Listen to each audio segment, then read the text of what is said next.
teachers, we know just how much our students are learning all the time, but are our students aware of this? To motivate young learners in the classroom, we make sure learning is engaging and fun, but the result can be that learning is so well disguised in interesting tasks and activities that children don't realise it's happening.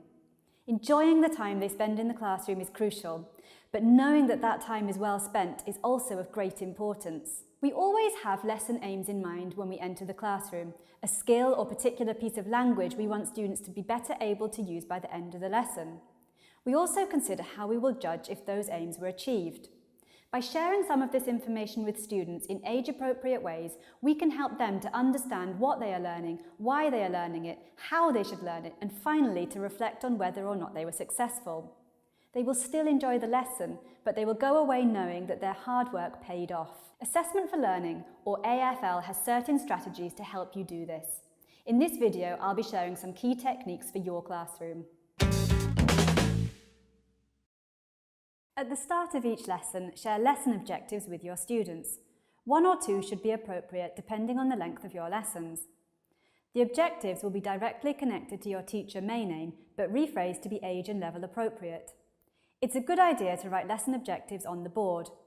You can frame them as statements or as questions, but what's important is to make them meaningful and relevant to your students' lives, so personalise them as much as possible so students see the real-life value in what they are learning. It's a good idea to use these objectives to see what students already know. Ask students to tell you what sort of information they'd expect to find in an invitation, if they've written an invitation before, and if they know any useful phrases they could use. You can praise the knowledge they have and reassure them that everything else they will learn in the lesson. For lower level students, this discussion could be done in L1. Return to your lesson objectives at the end of the lesson to highlight to students what progress they made. You can use similar questions to the start of the lesson, but by now students should be able to answer them all with confidence. Students can also respond using these AFL flashcards. You'll be able to check if the students learnt new things and are aware of their progress, a perfect routine to end the lesson. Young learners generally want to please the teacher, but they don't always know how.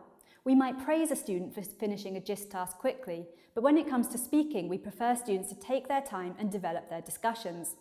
Students might produce a very long written text, but not complete the task and not understand why they didn't get the highest mark. Success criteria give students very specific instructions on how to complete a task, which can later be used by students to assess their own work, as well as by the teacher to give meaningful feedback to students. We can give success criteria for any task, but they are particularly effective when it comes to speaking and writing. Let's take a lesson objective about holidays as an example.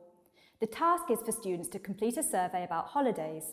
Success criteria might include: speak to at least 5 people, use the past simple, ask at least 2 follow-up questions, and use 3 new words from today's lesson. As your students get more confident using success criteria, involve them in setting them. A model can be very useful for this in showing students what is expected. I love to finish my lessons by returning to the lesson objectives and asking students what they have learnt. It's great that they go home feeling a sense of achievement that they worked hard and learnt something new. An added bonus is that they are better able to pass this information on to their caregivers. That makes it a great routine to introduce in every lesson. I hope you agree that these strategies can easily be integrated into what you already do in the classroom. And I hope you join me in the next video in this series, which is all about active monitoring for success in the classroom.